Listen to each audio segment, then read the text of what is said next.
tantas fuerzas, repito, este mundo inmenso, misterioso, magnífico, este universo de tantas fuerzas, tantas leyes, de tantas bellezas, de tantas profundidades. Es un panorama encantador. Parece prodigalidad sin medida. Asalta en esta mirada como retrospectiva el dolor de no haber admirado bastante este cuadro, de no haber observado cuanto merecían las maravillas de la naturaleza, las riquezas sorprendentes del macrocosmos y del microcosmos. Dice Pablo VI, se pregunta, ¿por qué no he estudiado bastante, explorado, admirado la morada en la que se desarrolla la vida? ¡Qué distracción imperdonable! ¡Qué superficialidad reprobable! Sin embargo, al menos in extremis, se debe reconocer que este mundo, qui per ipsum factus est, que fue hecho por medio de él, es estupendo.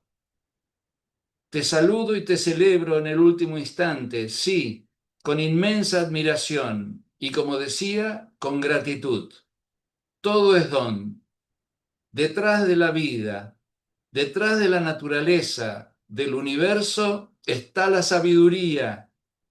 Y después, lo diré en esta despedida luminosa, tú nos lo has revelado, Cristo Señor, está el amor.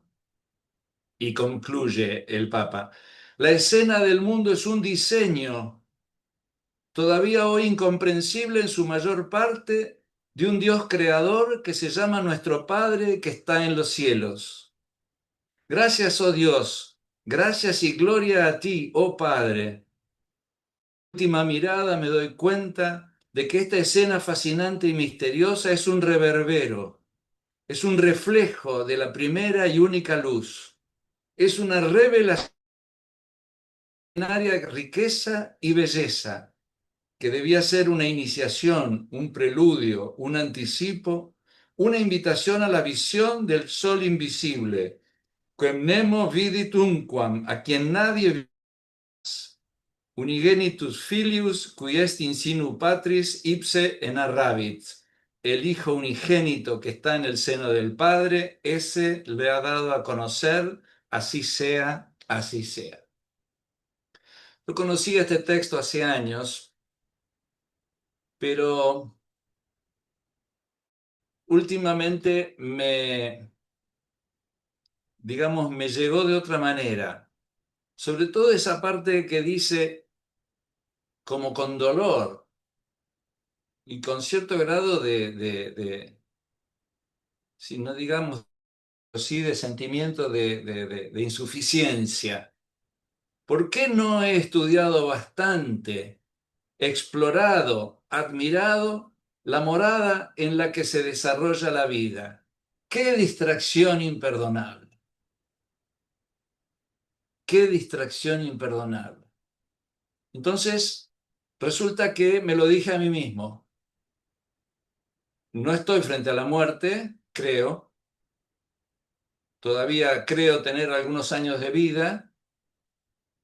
Y me dije a mí mismo, Alberto, qué distracción imperdonable no haber estudiado bastante, explorado, admirado la morada en la que se desarrolla la vida. Nos hemos ocupado de filosofía, de los grandes conceptos, de los grandes principios, de las grandes visiones, pero quizá no nos hemos nutrido lo suficiente de lo concreto, de lo particular, del detalle, que quizá no es accesible a la filosofía, sino a las ciencias. Entonces surgió esa curiosidad de meter un poco la nariz en el mundo de las ciencias. Y junto con esa curiosidad surgió una intuición, por algunas cosas que yo había leído, de que en particular la Tierra, el planeta Tierra, reunía una serie de características muy particulares, muy especiales. y que esas características tan especiales eran indispensables para que se diera la maravilla de la vida. Entonces me puse a leer, ahora que estoy jubilado, me puse a estudiar, me puse a buscar, a averiguar, preguntarle a Google, preguntarle a las inteligencias artificiales, preguntarle a algún libro. En particular hay un libro que leyendo Google me lo referían y me lo hice traer de Estados Unidos. Es un libro que se llama The Privileged Planet, el planeta privilegiado, de dos autores que se llaman Guillermo González y Jay Richards. Es un libro escrito en 2004 y la última reedición fue ahora el 2024. Y me puse a leer ese libro que trata justamente de este tema, de lo que es la maravilla del planeta Tierra. Entonces, lo que voy a hacer en este curso es algo muy simple, que es compartirles esa experiencia, compartirles esa contemplación, esa mirada asombrada que se me produjo y que se me sigue alrededor de esta maravilla. Es mi propio esfuerzo de superar la distracción imperdonable. Es mi propio esfuerzo de no tener que decir como el Papa, qué distracción imperdonable, estoy a tiempo.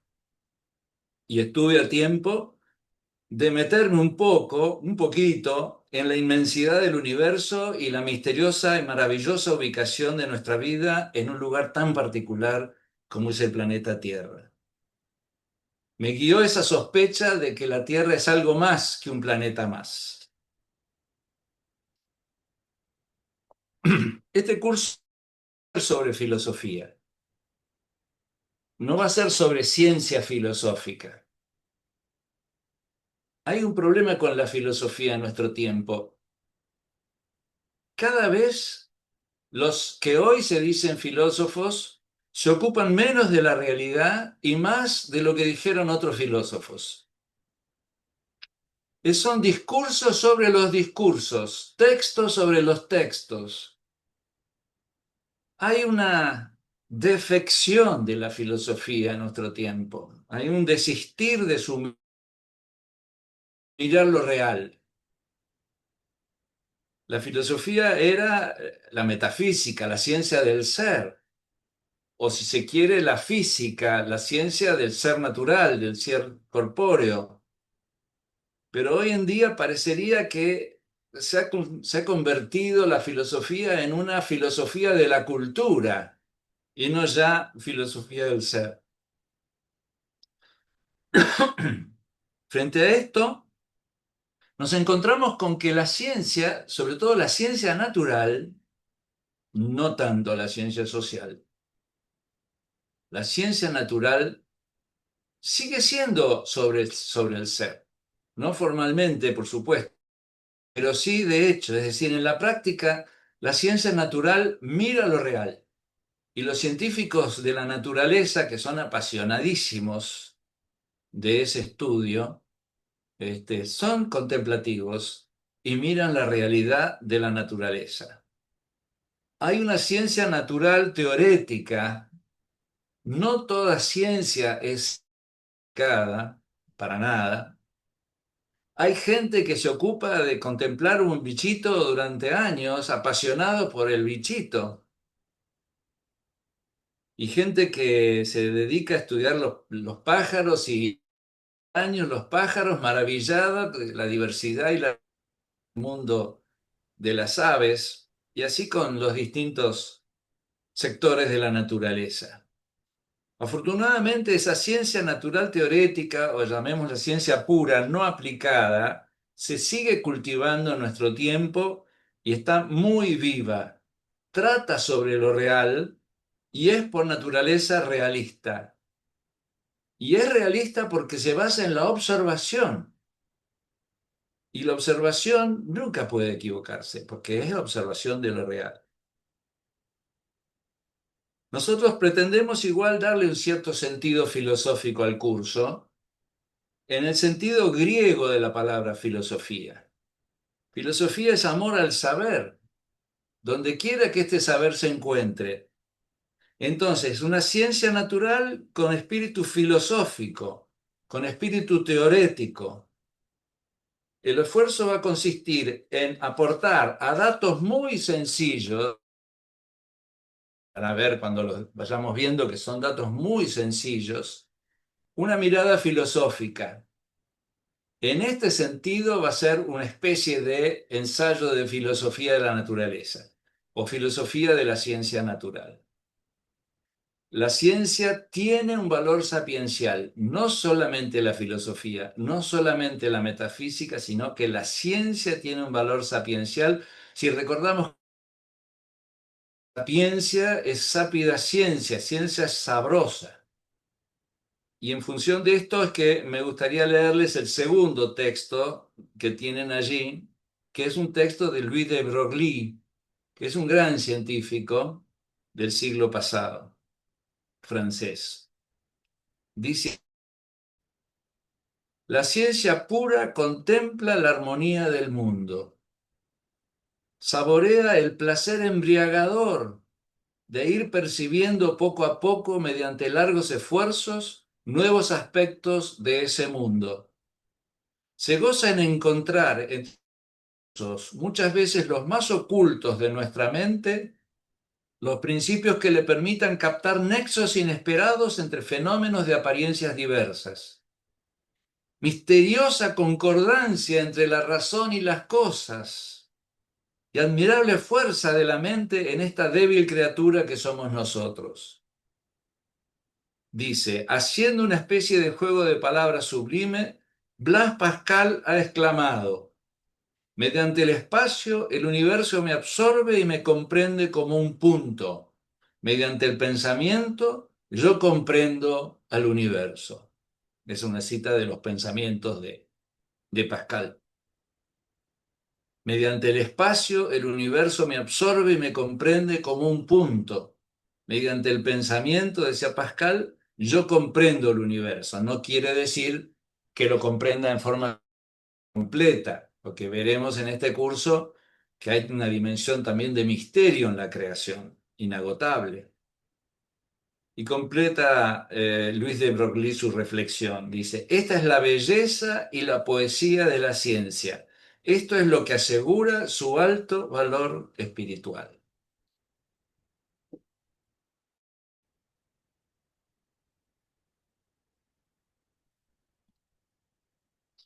Aristóteles decía que el asombro era el origen del filosofar, siguiendo antiguas tradiciones, Platón. Y después decía que, en algún lugar, que no recuerdo cuál es, decía que el que sabe no se asombra de lo que ve, sino de que no sea así, en el sentido de que espera lo que pudo explicar, ¿no? Y a mí me parece que en esto Aristóteles no tenía tanta razón. ¿En qué sentido? De que el que sabe se asombra más todavía, en cierto sentido. El que sabe se asombra más. ¿Por qué? Porque los descubrimientos apuntan a misterios más profundos que no se descubren a simple vista. La maravilla aumenta con el conocimiento.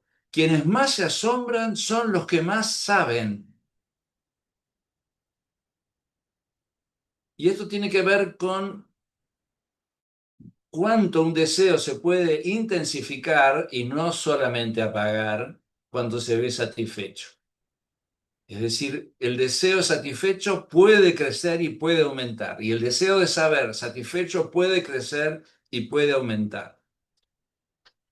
Es una especie de segunda ingenuidad que asombra porque ignora, sino que se asombra porque descubre. No es la ingenuidad del niño, sino la del sabio. No del que ignora, sino del que aprende. Y acá hay un concepto que me gustaría mencionar, que es este de que el saber nos quita la ingenuidad. No es así.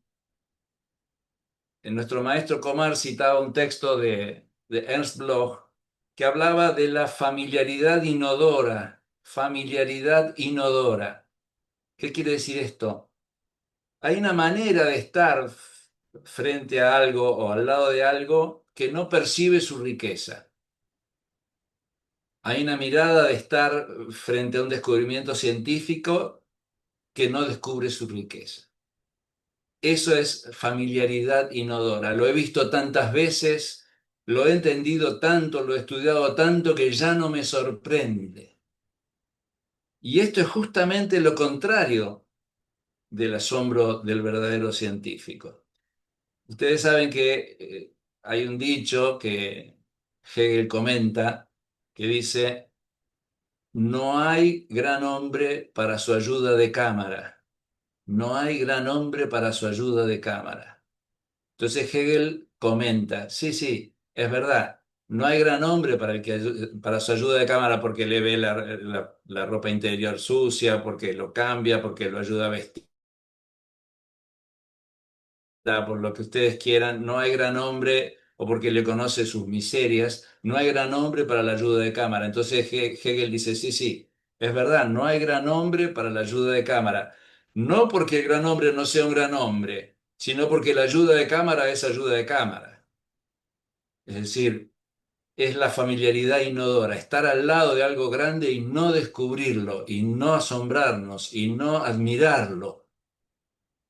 ¿Por qué? Por nuestra propia pequeñez, no porque le falte grandeza a ese ser, a ese gran hombre o a la naturaleza. Somos como la ayuda de cámara de la creación divina. Vivimos en la creación divina sin admirarnos, sin sorprendernos. Y esto es lo que vamos a intentar revertir un poco en este curso, admirarnos de esa maravilla que es la Tierra en particular. Se trata de transformar la ciencia natural de obstáculo a medio. Jean Danielou decía, ¿no?, que la clave de la vida espiritual consiste en transformar los obstáculos en medios. Y acá muchas veces los creyentes no hemos, digamos, nos hemos asustado un poco frente a la ciencia. Le hemos tenido miedo a la ciencia y a las consecuencias de la ciencia como si éstas pudieran ir en contra de nuestra fe. Y esto no puede pasar, no sucede. La verdadera ciencia no nos aleja de la fe. Poca ciencia aleja de Dios, mucha ciencia acerca a Dios. Ese dicho que se atribuye a Pasteur es muy pertinente para este curso que vamos a dar. Y una reflexión con respecto a esto, ¿no? Si la naturaleza es una de las formas que Dios muestra, que Dios se muestra o se revela, es imposible que un conocimiento más profundo de esa naturaleza nos aleje de él. Es imposible. Es lógico pensar que un mayor conocimiento de la creación divina nos tiene que acercar. Y así sucede en la práctica. Queremos esbozar en este curso. La revelación natural, que es esa manifestación de Dios en las criaturas y a través de las criaturas, no es exclusiva de la metafísica. También la ciencia, aunque no acceda formalmente a Dios, y eso hay que dejarlo claro, no se puede decir que la ciencia pueda demostrar la existencia de Dios, aunque algunos lo sostienen. Estos autores que mencioné lo sostienen. Yo creo que es un poco arriesgado decir que demuestra la existencia de Dios la ciencia, sin embargo apunta hacia él, apunta hacia él. Como que una mirada creyente es perfectamente compatible con una mirada científica, a pesar de que hay científicos que, por supuesto, son ateos, ¿no?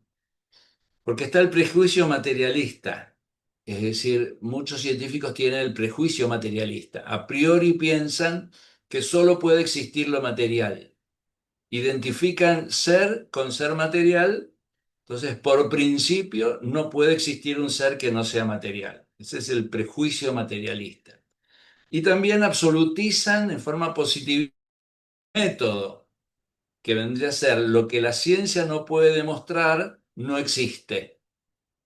Y eso es un prejuicio, porque la ciencia no puede demostrar, digamos así, la no existencia de algo. Puede demostrar lo que puede demostrar y punto. Con relación a la fe, decimos que la ciencia natural se debe considerar en los mismos términos de la encíclica del Papa Juan Pablo II, Fides et Ratio. ¿Sí? La fe es Fides et Ratio, y la razón abarca tanto la filosofía como la ciencia en aquello que tiene la ciencia de verdadero.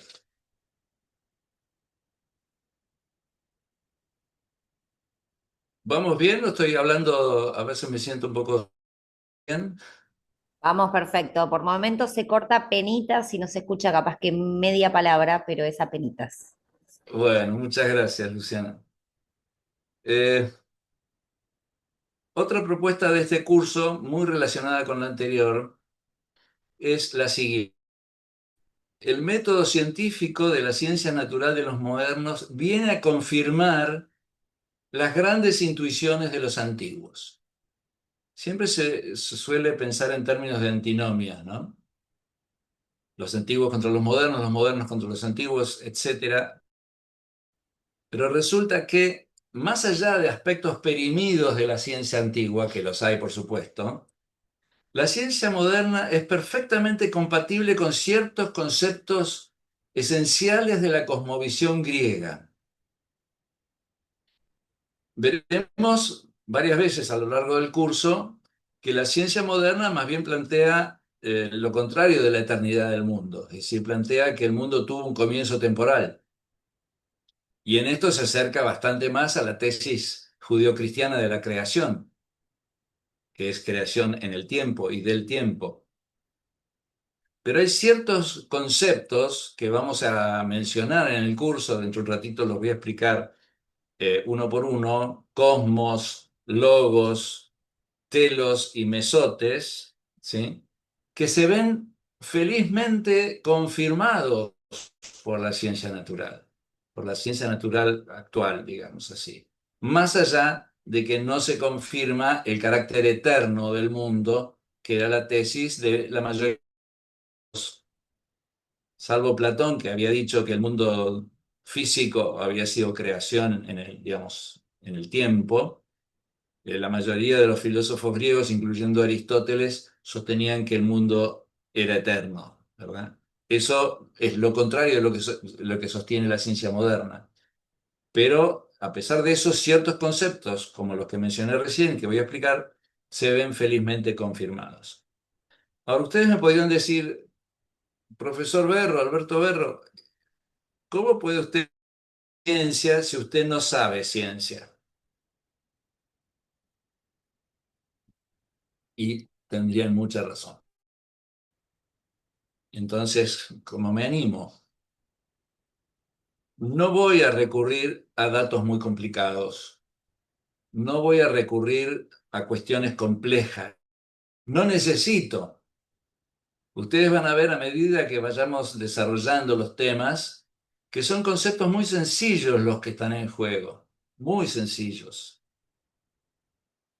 Son datos que incluso algunos lo saben los chicos de primaria. Lo pude confirmar el otro día con mi nieto. Es decir, que hablaba del dióxido de carbono, de las emisiones de dióxido de carbono, del oxígeno, etcétera. Sexto grado.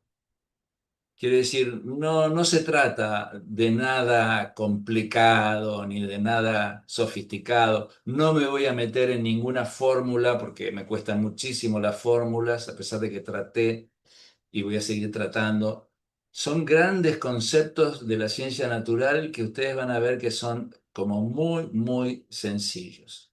Y en base a esto, digamos, voy a pasear con ustedes por esos datos, voy a recorrer con ustedes.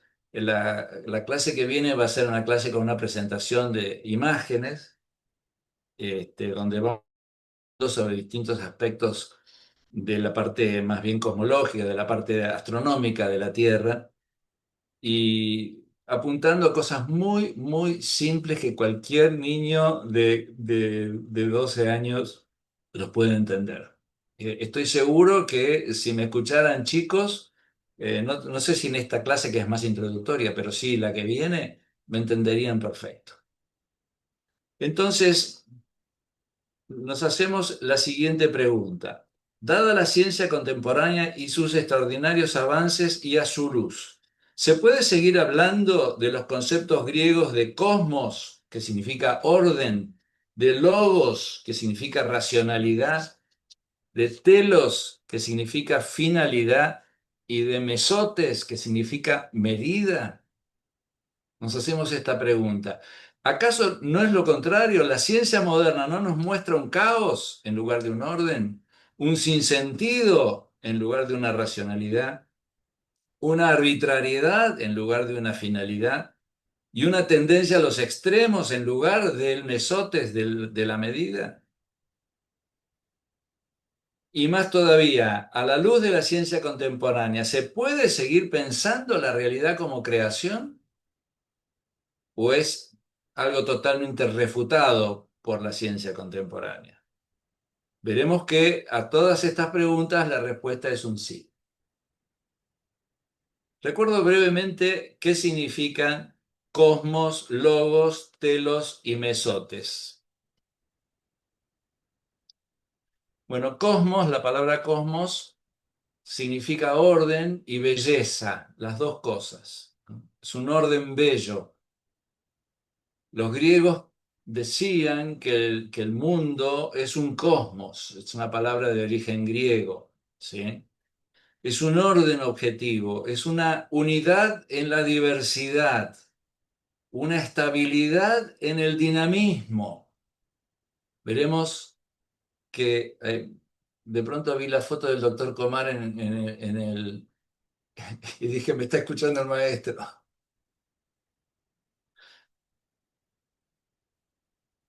Repito, unidad en la diversidad, estabilidad en el dinamismo. Es decir, no es caos la naturaleza, no es caos. La naturaleza en todos los niveles, químico, físico y biológico, busca esa estabilidad. Y veremos en este curso que no es un orden justamente eterno, sino que es un orden producto de un proceso. Se puede decir que es un orden producto de una historia. Hay una historia del cosmos que fue como ordenándose a medida que, digamos, que avanzaba, que evolucionaba ese cosmos, ¿no? Y allí recuerdo una frase de Santo Tomás que dice, Deus produxit res in esse eas ordinando. Dios produjo las cosas en el ser ordenándolas. Dios produjo las cosas en el ser ordenándolas. La palabra orden, ustedes saben, tiene un sentido puramente social, externo, extrínseco, muy, muy superficial que no nos interesa acá. Hablamos de un orden objetivo. La naturaleza es un orden, ¿sí? Es una armonía, es un concierto de diversos factores convergentes. Después decimos logos, ¿no? ¿Qué quiere decir logos? Logos significa racionalidad, pero no la racionalidad solamente, la racionalidad de nuestra mente, también, sino que en el universo, y veremos especialmente en la Tierra y su entorno, hay una racionalidad, hay un sentido objetivo. Todos los procesos de la materia siguen una lógica. Todos los científicos han visto esta matemática del cosmos o esta geometría cósmica. Es decir, hay una, por alguna razón la matemática es tan fecunda aplicada a la naturaleza, porque hay algo matemático en la misma naturaleza, vamos a decirlo de alguna manera, ¿no? Es una lógica en la naturaleza. Y esto veremos que se explica porque el universo ha sido pensado y no es producto del mero azar. El universo ha sido pensado por un creador y eso se refleja en la lógica de la naturaleza. En tercer lugar, decimos que hay un telos en la naturaleza, una finalidad, una teleología, hay un propósito en todo, hay un propósito. Todo, todo tiene un propósito lo que sucede en la naturaleza. Cuando se habla de la supervivencia como una gran finalidad de los seres vivientes, la supervivencia, en el fondo es la finalidad. Es decir, se habla de supervivencia como argumento para sostener la supervivencia misma implica un propósito. Los seres vivos quieren vivir y ese querer vivir y ese desarrollar, digamos así, sus herramientas de adaptación para poder sobrevivir y multiplicarse y reproducirse, habla de una finalidad en la naturaleza, ¿no? Acá cito la quinta vía de Santo Tomás, ¿sí? Saben que Santo Tomás escribió al comienzo de la Suma Teológica las cinco vías para argumentar la existencia de Dios. La quinta vía es muy relacionada o está muy relacionada con esta finalidad. La voy a leer. Es el tercer texto que tienen ustedes en las hojitas. Dice, la quinta vía se toma de la gobernación de las cosas, pues vemos que algunas cosas que carecen de conocimiento, como los cuerpos naturales, obran con vistas a un fin, lo que se hace manifiesto por el hecho de que siempre o frecuentemente obran del mismo modo, de tal manera que alcancen lo que es O. Por lo que se hace evidente que no por casualidad, sino por una intención alcanzan el fin. ¿Ven? No por casualidad, sino por una intención alcanzan el fin. Pero aquellas cosas que no tienen conocimiento, dice Tomás, no tienden a un fin si no son dirigidas por uno que conoce y entiende, como la flecha por el arquero. Es decir, aquellas cosas que no tienen conocimiento no tienden a un fin, sino son dirigidas por uno que conoce y entiende como la flecha por el arquero. Por lo tanto, existe algo inteligente, por lo cual todas las cosas naturales se ordenan al fin y a esto llamamos Dios. Es decir, Dios aparece en la quinta vía no tanto como la finalidad última del universo, que también lo es, sino como la inteligencia gobernadora, digamos así, que ordena a todo al universo y a cada una de las cosas hacia su fin. No, no habría, la flecha no iría al arco por casualidad, sino porque el arquero la dirige con esa finalidad, ¿no? Se trata de un ordenamiento teleológico de toda la naturaleza hacia el beneficio de la vida. Todo lo que vive y toda la naturaleza, y veremos en la Tierra no solamente la naturaleza, no solamente la vida, sino lo previo a la vida, se ordena a la vida. También de la vida vegetativa hacia la vida sensitiva y de la vida sensitiva a la vida inteligente. Veremos que la teleología impregna todos los procesos de la naturaleza y está implícita en el principio este de la supervivencia. Más leyendo un poco sobre el surgimiento de los pluricelulares, de los vivientes pluricelulares a partir de los unicelulares, una teoría explica que las células se unieron en un complejo de muchas células para funcionar mejor y para defenderse mejor para sobrevivir. Es decir, que los seres pluricelulares se originan en una comunidad de células. Esto resplandece teleología, esto es una exaltación de la teleología en la naturaleza. Y finalmente mesotes, dije, ¿no? Cosmos, logos, telos y mesotes. Mesotes es el término medio. Según la ética griega, la virtud está en el punto medio, no el exceso, no el defecto, ¿verdad? El valiente puede, digamos, uno puede pecar de cobarde por, digamos, ausencia o escasez de animosidad frente al peligro, o puede pecar de temerario por un exceso digamos así, de animosidad frente al peligro desmedido. Y el punto medio es la valentía, ¿no? Bueno, este punto medio que Aristóteles, digamos, la clave de la virtud, también es clave en la naturaleza.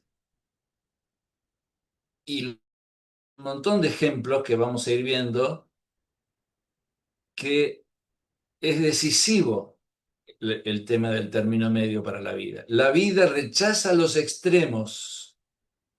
La vida rechaza los extremos. Con el frío y el calor, nomás que mencione esto, se van a dar cuenta que claro que es. La vida busca lo templado, no el exceso de calor y tampoco la ausencia total de calor, que es el frío, sino un punto intermedio, una mesotes, un punto medio. En toda la naturaleza resplandece el tema de esa justeza, de esa medida, de ese ajuste fino de calor, de presión atmosférica, de gravedad, de radiación solar, etcétera, etcétera. Es decir, hay un montón de ejemplos que muestran esto. Finalmente, aparece la cuestión de la creación, ¿no? No es un concepto griego, no es incoherente con la cosmovisión griega, pero es un concepto de origen judeo-cristiano. El que más se acercó a la cuestión de la creación entre los griegos fue Platón en el Timeo, pero en general los griegos no tenían la idea de una creación de la nada y sobre todo de una contingencia del mundo. Contingencia, veremos, es una palabra que nos va a hablar bastante en este curso. Significa que algo podría no ser o ser distinto, digamos, de cómo es o de lo que es. Entonces, lo que vamos a ver es que el mundo, el sistema solar, la Tierra, etcétera, de manera muy diferente a cómo son, muy diferente. Acá me perdí. ¿Me oyen? Sí, Sí, sí, se sí, se oye oye. perfecto. Porque de Sí, pronto yo sí, los todo perdí, bien. de pronto los perdí a ustedes. Bueno, haceme una señal, María, si no se me oye, por favor. Entonces, hablamos de que la creación es histórica y es contingente. Esto lo vamos a escudriñar bastante. Es decir, que es histórica, es un proceso histórico, es un proceso de ordenamiento, como dije antes, y contingente. Podría ser de otra manera muy distinta. Y esto remite, en última instancia, a la cuestión del creador. Resulta muy coherente, curiosamente, la cosmovisión de la ciencia natural actual resulta muy coherente con la tesis del creador. Muy bien, ahora voy a empezar a explicar qué son estas condiciones de habitabilidad a las que me voy a ocupar en el curso. Hablamos de condiciones de vida, hablamos de un planeta Tierra que reúne una serie de condiciones bastante particulares, bastante particulares. Vamos a suponer que mañana hay sol, ustedes salen a la mañana al jardín, si tienen esa suerte, van a ser unos 8 o 10 grados de temperatura, si no hace tanto frío, van a respirar el aire profundo, una respiración profunda, van a estar bien entonados con el medio, bien amigados con el medio, un medio favorable, un ambiente agradable y les va a parecer lo más natural del mundo, lo más obvio. Van a pensar que en todos lados es así y resulta que no es tan así, que no es nada obvio. Diariamente damos por sentada esta benignidad del entorno que nos rodea. Pero ¿sabemos cuántas variables deben converger para que se dé esa situación de poder estar respirando aire puro? Si estuviéramos en Venus, esto sería imposible. Si estuviéramos en Marte, sería totalmente imposible también, por decir dos muy cercanos, entre comillas, cercanos a nuestro planeta. ¿Cuáles son esas condiciones que reúne nuestro planeta que lo hacen tan extraordinariamente apto para la vida?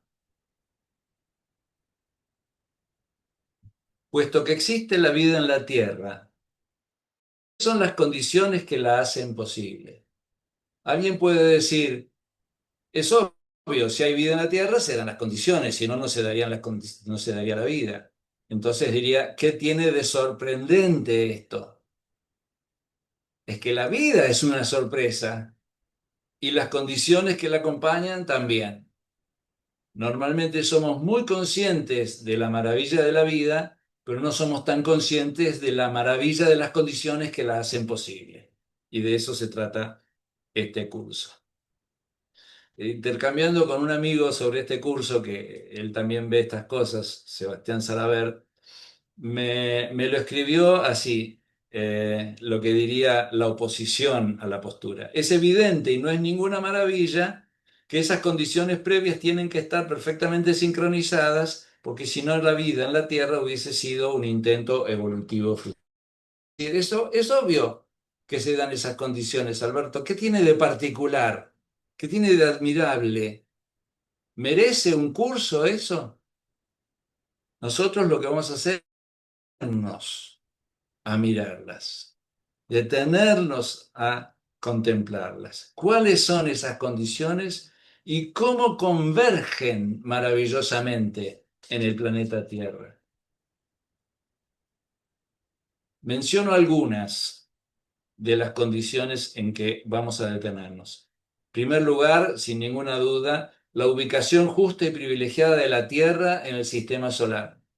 Es una ubicación extraordinariamente... La maravilla de nuestro Sol, la maravilla de nuestra Luna, que tiene una importancia enorme para la vida en la Tierra. La maravilla de los planetas protectores, la extraordinaria atmósfera de la Tierra, que es maravillosa, el extraordinario campo magnético de la Tierra, la maravilla de los elementos químicos que existen en la Tierra. No todos los planetas tienen la misma cantidad de elementos químicos que tenemos en la Tierra. La maravilla del agua líquida, el oxígeno, el carbono. El carácter sólido de la Tierra, que es obvio que es indispensable, su composición interna y un tema muy interesante, la tectónica de placas. Y finalmente, por ejemplo, la ley de gravedad, que no es exclusiva de la Tierra, como causa del orden y la estructura del sistema solar, de la galaxia y del universo. Al final del curso, en el último encuentro, me voy a animar a decir unas palabras sobre el tema de la vida fuera del planeta Tierra en otros ámbitos, ¿sí? La posibilidad de vida extraterrestre, ¿sí? Me voy a animar a dar algunos principios de, digamos, de reflexión ya más filosóficos sobre este tema. Nosotros lo que vamos a ver acá es un delicadísimo equilibrio de múltiples factores, una sintonía fina. Es como si el planeta Tierra estuviera especialmente para recibir la vida y para interactuar con ella. Veremos que esto último que dije, la interacción entre el planeta y la vida, es extraordinario. Por ejemplo, no habría oxígeno en la atmósfera si no fuera por la misma vida, por poner un ejemplo, ¿no? Lo asombroso no es tanto la existencia de cada una de estas condiciones por separado, aunque algunas son extraordinarias en sí mismas, por ejemplo, la cuestión del campo magnético es magnífica, sino el hecho de la convergencia, de la convergencia. Hay una especie de sistema entre los distintos elementos. Algunos de ellos opuestos entre sí y en cierta competencia entre sí. Supongamos, el dióxido de carbono, ¿no? Se dicen pestes del dióxido de carbono y el exceso del dióxido de carbono no es bueno, eso es seguro porque produce el efecto invernadero y aumenta la temperatura de la Tierra. Esto es un dato.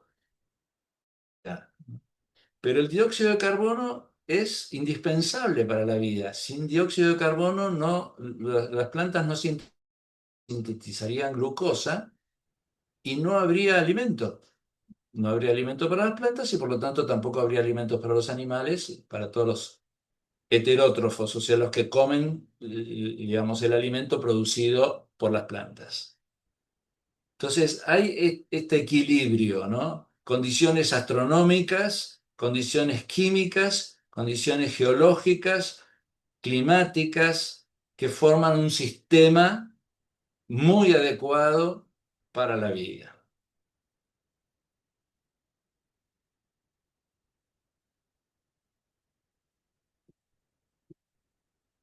Y sobre esto, una reflexión, ¿no? En filosofía hablamos de lo contingente, se opone a lo necesario. No es Cuando se dice en filosofía lo necesario no significa necesario para, qué sé yo, el vaso es necesario para contener el agua porque si no el agua líquida se derramaría. No, la palabra necesario tiene un sentido más metafísico, más ontológico, que significa que no puede no existir.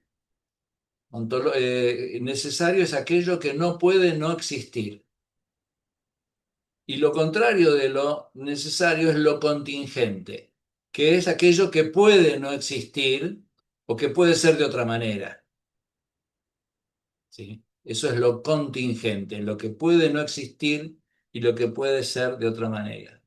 Lo que nosotros vamos a estudiar en este curso es que todos estos factores de los que hablamos son contingentes, son convergentes y son contingentes. Convergentes porque convergen en el planeta Tierra, contingentes porque podrían no ser o ser de otra manera. No es para nada obvio que exista verano e invierno, invierno y verano. No es para nada obvio. Podría ser de muy distinta manera. Bastaría que el eje de rotación de la Tierra fuera perfectamente perpendicular al plano de la órbita terrestre, en lugar de ser inclinado como de hecho lo es. Entonces no habría invierno y verano y todas las estaciones, digamos, todo el año sería igual en términos de temperatura en cada zona de la Tierra. Entonces son factores contingentes que podrían ser de otra manera.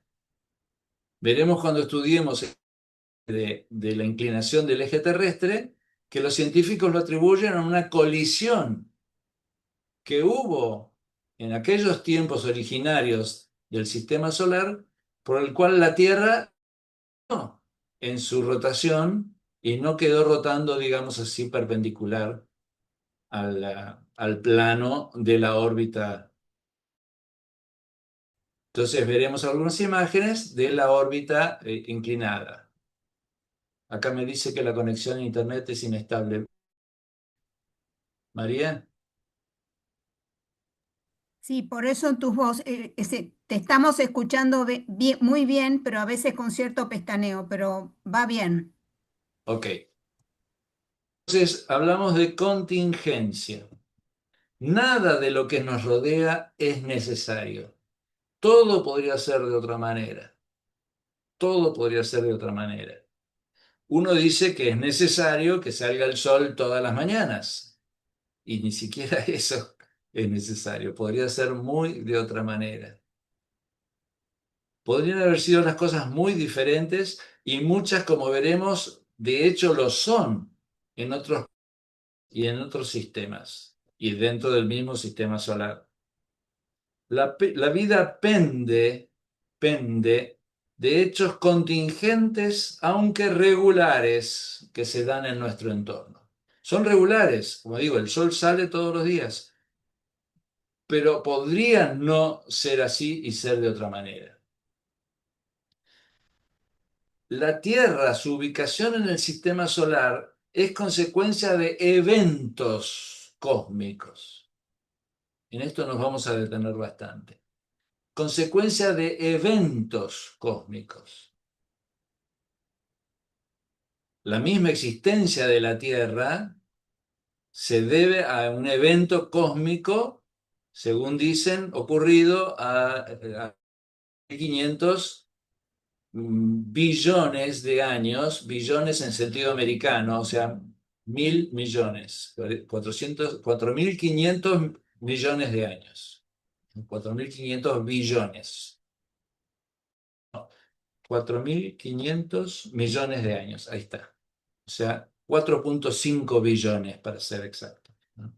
Entonces, son eventos que dieron lugar al sistema solar, son eventos que dieron lugar a la Tierra, son eventos que dieron lugar a la Luna, son eventos que dieron lugar a invierno, verano, etcétera. Todo esto es contingente, podría ser de muy distinta manera. Por supuesto que contingencia tiene como dos sentidos, ¿no? Se puede entender como una cosa de caos y de puro azar, o puede ser una contingencia dirigida por una mente ordenadora. Nosotros estamos o vamos a sostener lo segundo. Los griegos pensaban que la ciencia se ocupaba de lo necesario. Tenían una teoría que venía de Platón y de antes de Platón, de que si la realidad no era necesaria, no podría haber ciencia, porque si la realidad cambia, la ciencia cambia, ¿sí? Y nosotros en pensamiento cristiano sabemos que esta necesidad no es así, sino que lo que existe es contingente, ¿sí? Cambió todo esto. El mundo podría no existir y el mundo podría ser distinto de cómo es.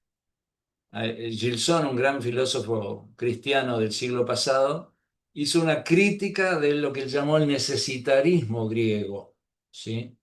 Y dijo que la existencia misma de las cosas es una contingencia fundamental. Depende de la libertad del creador. Y veremos nosotros en la naturaleza esa huella de la contingencia, esa presencia de lo contingente. La filosofía se ocupa de lo necesario en lo contingente, no se ocupa de lo necesario absoluto. Busca la estabilidad en el cambio, busca la necesidad en la contingencia.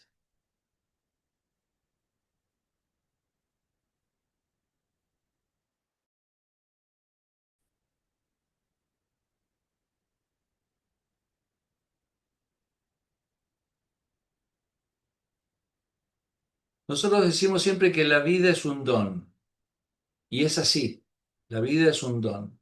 Y lo que vamos a decir hoy es que este entorno que vamos a estudiar es también un inseparable de la vida. Entonces, lo que estamos haciendo es ampliar nuestra mirada más allá de la vida misma, alrededor de las condiciones que la hicieron posible, y vamos a maravillarnos del don del entorno, digamos así, de la vida. Y también vamos a tratar de, digamos, de vivir esa maravilla, ¿no? Esa experiencia de la maravilla. Si uno analiza la cantidad de elementos que la vida necesita para existir y para desarrollarse, se llama mucho la atención el carácter necesitado de la vida. La vida es extremadamente dependiente, extremadamente vulnerable, extremadamente necesitada. Uno podría decir, sí, hay animales que son feroces y grandes bestias, sí, que son que devoran a los demás. Sí, esos animales son extremadamente necesitados y dependientes, extremadamente necesitados y dependientes. Nosotros, los hombres, somos extremadamente necesitados y dependientes, que requerimos muchos factores convergentes para surgir, mantenernos y desarrollarnos, que requiere protección. La vida necesita protección y necesita un ambiente benevolente, favorable. Y eso es la Tierra, un ambiente y favorable, extremadamente benevolente y favorable, más allá de los accidentes, ¿no? Más allá de las excepciones, por supuesto, ¿no? Vamos a estudiar, por ejemplo, que los terremotos que nos provocan tanto temor son muy positivos para el desarrollo de la vida y son muy necesarios, ¿no? Una cosa que quiero decir como con cierta claridad es que estas condiciones que vamos a estudiar, estos factores, no los vamos a intentar demostrar como únicos, ¿no? No se trata en este curso de demostrar que son únicos, que no hay en todo el universo otro planeta que tenga las mismas características de la Tierra. Es insensato tratar de hacer esta demostración. Es totalmente insensato. Nada hay más difícil en filosofía y en ciencias que demostrar la no existencia de algo. No hay nada más difícil que demostrar la no existencia de algo.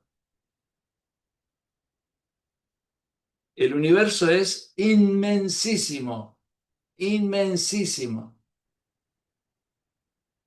Y podría haber planetas semejantes a la Tierra en cantidades muy importantes desde el punto de vista de las posibilidades. Es imposible y ridículo pretender que la Tierra es única. Lo único que voy a tratar de mostrar es que son características excepcionales y que son características maravillosas. No me interesa demostrar que no hay vida fuera de la Tierra, ni lo puedo hacer. Es imposible. Me interesa demostrar la maravilla de lo que es la vida y su entorno en el planeta Tierra.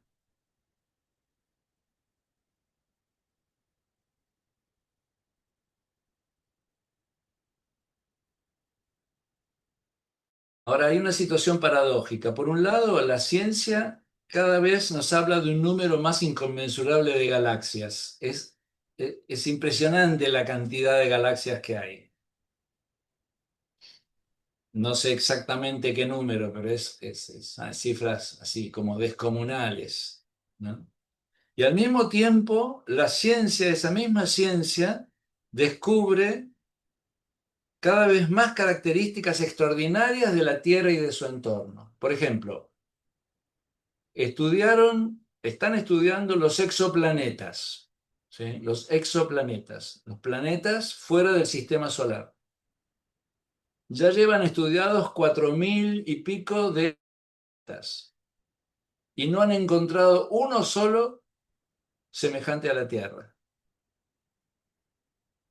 No quiere decir que no haya otro, pero es paradójico que cuanto más saben, más extraordinario les resulta lo que sucede en la Tierra.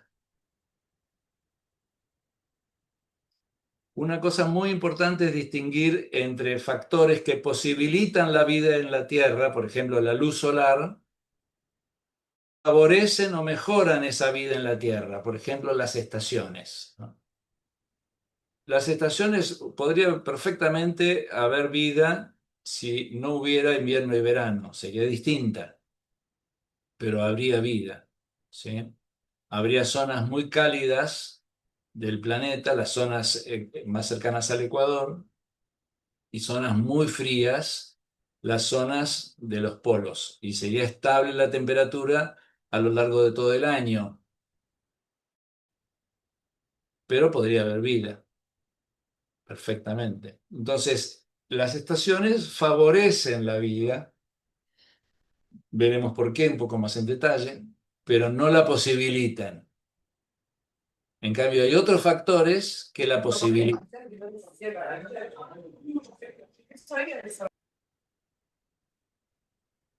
Entonces, si no se diera esa inclinación del eje terrestre que hicimos referencia, no habría invierno y verano. Ok, pero podría haber vida.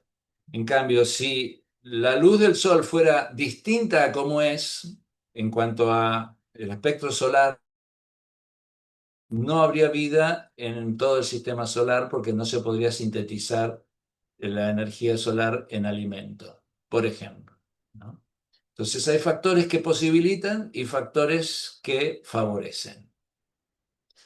Siempre partimos del modelo de vida orgánica que conocemos en la Tierra. Uno podría pensar en otras formas de vida totalmente distintas, ¿no? Pero lo de vida orgánica que tenemos en la Tierra, las condiciones estas son extraordinarias. Esta es la presentación del curso. Me gustaría terminar leyendo un texto el cuarto texto que tienen allí de Pierre Termier, que de alguna manera retoma esto de la ciencia, ¿no? Del valor de la ciencia. Dice Pierre Termier, sí, la ciencia es causa de gozo, causa de gozo de los hombres. ¿Eh? Sí, la ciencia es causa de gozo, una de las causas de gozo de los hombres. Por eso habrá siempre científicos, mientras haya hombres capaces de pensar. Ciertamente, las academias obran con razón al establecer premios, al prometer recompensas para estimular a los investigadores. Pero, ¿qué premio puede compararse con el gozo de descubrir? ¿Qué recompensa no parecerá miserable si se parangona con esa otra que la verdad misma concede a quien la ha desvelado? Yo misma seré tu recompensa y ésta será demasiado grande para tu pobre corazón, dice la sabiduría divina. Es una cita bíblica, ¿no? Ego ero merces tua magna nimis. Yo misma seré tu recompensa y ella será demasiado grande para tu pobre corazón. Y dice, el gozo de conocer se muestra a veces tan abrumador que se teme morir de él, igual que ocurre con la propia visión de Dios. Esto es un científico que habla, Pierre Termier, otro científico francés de principio del siglo pasado, en un gran libro eh, que se llama Naturaleza y alcance del método científico de Émile Simard. Es un libro que yo tuve en mis manos hace muchos años. Una vez me robaron un portafolio y me robaron estos libros, este y otros libros muy queridos. Ese libro hace una compilación, explica el método científico, es un autor tomista, ¿no? Émile Simard, discípulo de Gilson, pero hace una explicación muy buena del método científico y cita autores del mundo de las ciencias que le dan este relieve al saber científico, ¿no? Este relieve exaltador, ¿no? El gozo de conocer se muestra a veces tan abrumador que se teme morir de él, igual que ocurre con los. Sigo leyendo los otros textos como para tener un panorama. Vamos a volver sobre ellos a lo largo de los otros tres encuentros, ¿no?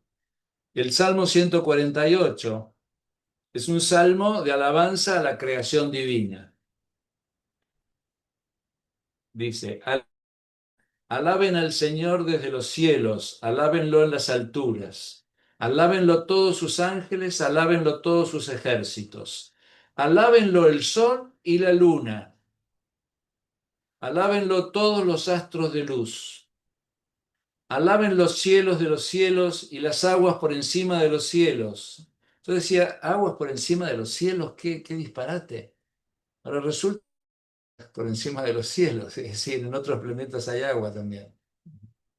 Alaben al nombre del Señor, pues lo ordenó y fueron creados. Lo ordenó y fueron creados. Los puso por los siglos de los siglos bajo una ley que nunca cambiará. Alaben al Señor desde la tierra, monstruos del mar y todos sus abismos, fuego y granizo, nieve y neblina, huracán que ejecuta su palabra.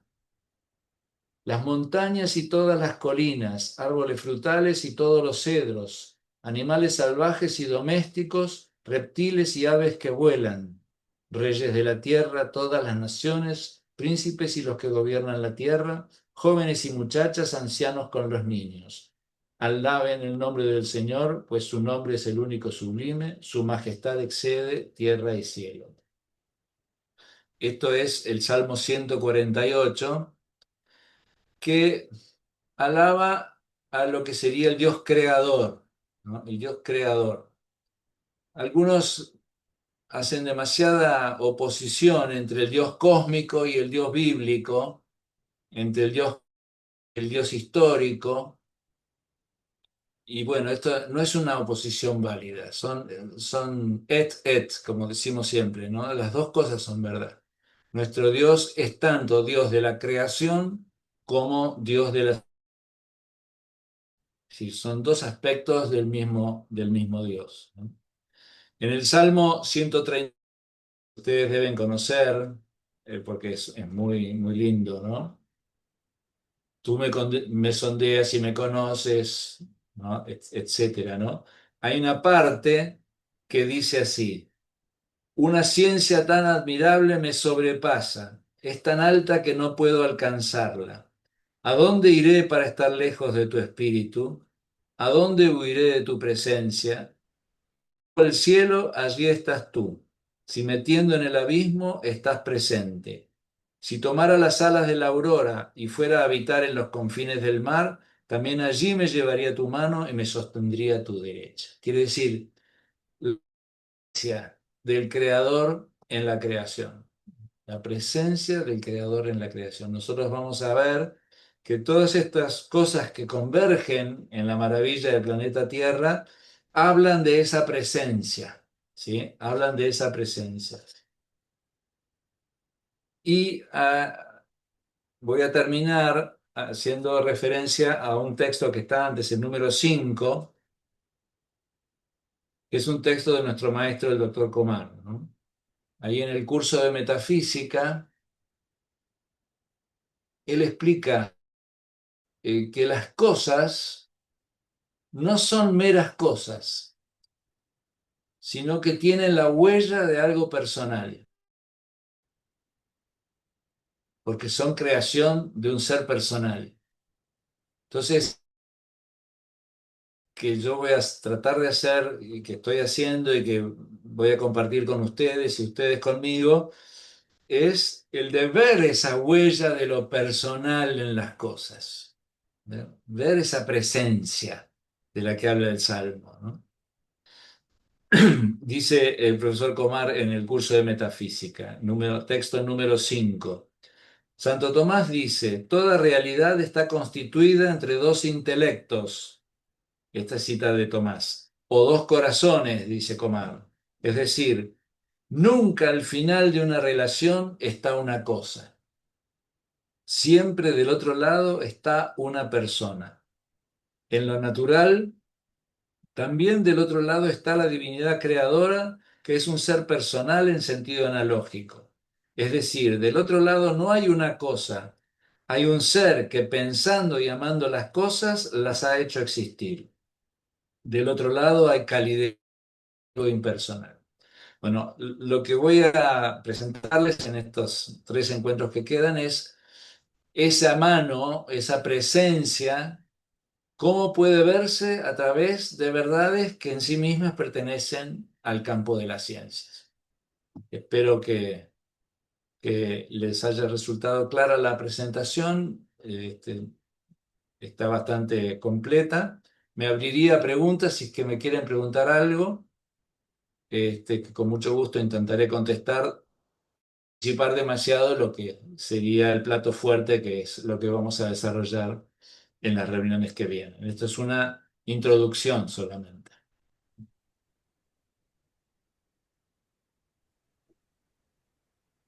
Gracias, Salvador Sabatino. Muchas gracias por por iluminar este nuevo camino. Muchas gracias, Leticia. Profesor, usted empezó con el texto de San Pablo VI, ¿no? Ujú, Este, la semana pasada terminé un curso sobre Unamuno. ujú, Lo último que me tenía resonando eran textos de Unamuno, ¿no? Un Pablo VI lleno de humildad y optimismo también, ¿no? ujú. Y no pude resistirme a que se me viniera a la mente el otro lado, ¿no? Esa agonía, ¿no? Claro. De Unamuno. Y se me fue la cabeza también a que quizás no conozco exactamente las biografías de cada uno, pero posiblemente los dos eh, fueron donados por Dios con condiciones parecidas, ¿no? Eh, Era un y sin poco. embargo se posicionaron en lugares distintos, ¿no? Sí, por Este, supuesto. para hablar como Pablo VI, hay que estar posicionado en un lado, ¿no? Y desde otros posicionamientos no hay manera, ¿no? De hablar como él, ¿no? Y de sentir como él, ¿no? Por supuesto. Es decir, a ver,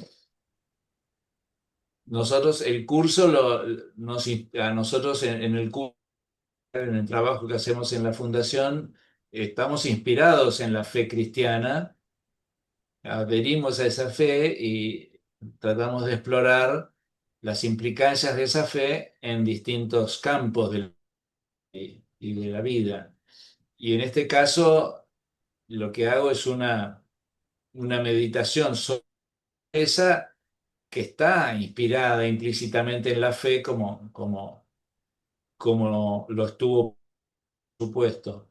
Ahora, me parece que lo que voy a desarrollar a lo largo del curso tiene una contundencia en sí mismo, en el sentido de que no me interesa hacer una apologética del cristianismo a través del curso.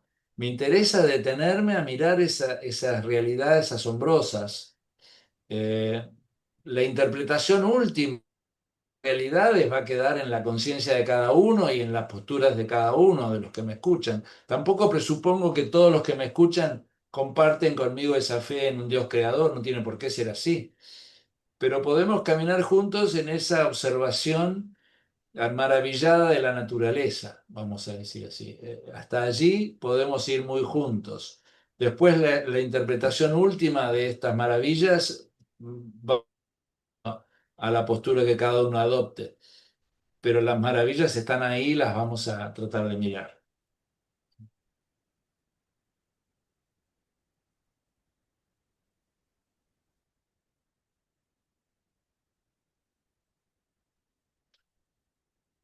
Bueno, eh, la clase que viene va a ser con imágenes, o sea, va a ser un poquito más dinámica que lo que puede haber sido la de hoy. Así que los espero el jueves que viene, si Dios quiere. Gracias, Alberto. Una cosa que me parece interesante, que lo planteaste vos de entrada, es que la mirada que pretendés es mostrar cómo desde la ciencia y desde grandes pensadores, investigadores científicos, encuentran un sentido, una comprensibilidad en el orden de la naturaleza, en los fenómenos naturales, eh, que asombra, que admira y que uno se pregunta por qué. Después, todas las consecuencias, ya hay posturas personales a través de 20 y pico siglos de la filosofía, pero lo interesante es que, digamos, grandes científicos de todas las épocas, vos citabas acá a de Broglie, Einstein, por ejemplo, en un texto, viste que el texto de Ujú, Piper dice, no nos maravillamos lo suficiente de la comprensibilidad de la naturaleza. Y la ujú. comprensibilidad, digamos, lleva sí o sí bueno, a la pregunta, ¿cómo pudo ser? ¿Eh? ¿Cómo pudo ser? Y me parece que eso es lo interesante. Después, digamos, hay tantas cosas subjetivas que pueden cerrar o no el intelecto y el corazón no desde un juicio moral, sino intelectualmente, ¿no? Pero eso que dijiste al principio me parece que es muy interesante. Sí, es decir, los científicos contemplan admirados esto, y te diría incluso aunque no sean grandes científicos, uno ve gente joven que está muy apasionada por la observación, como diría, gente que se detiene a estudiar un bichito durante años, ¿no? Y por ahí no hace la pregunta metafísica, por ahí no es el último por qué, pero su quehacer, su dedicarse con tanta pasión a la investigación y a la búsqueda de la verdad de ese bichito, vamos a decir así, es magnífica en sí misma, ¿no? Nosotros como somos de filosofar y de sacar conclusiones y de apuntar a la armonía entre la fe y el saber, estamos dispuestos a dar ese paso último en la afirmación de un creador. Pero esto tiene un valor en sí mismo, la contemplación de la naturaleza y la búsqueda de, como dijiste recién, de esa comprensibilidad, de esa lógica que hay increíble. Los científicos implícitamente creen en esa actividad porque la estudian con esa dedicación y esperan encontrar en la misma naturaleza las respuestas a sus búsquedas. Quiere decir que está implícita una confianza en que hay un sentido en el mundo de lo dado, ¿no? Por eso Sí, sigue la investigación científica.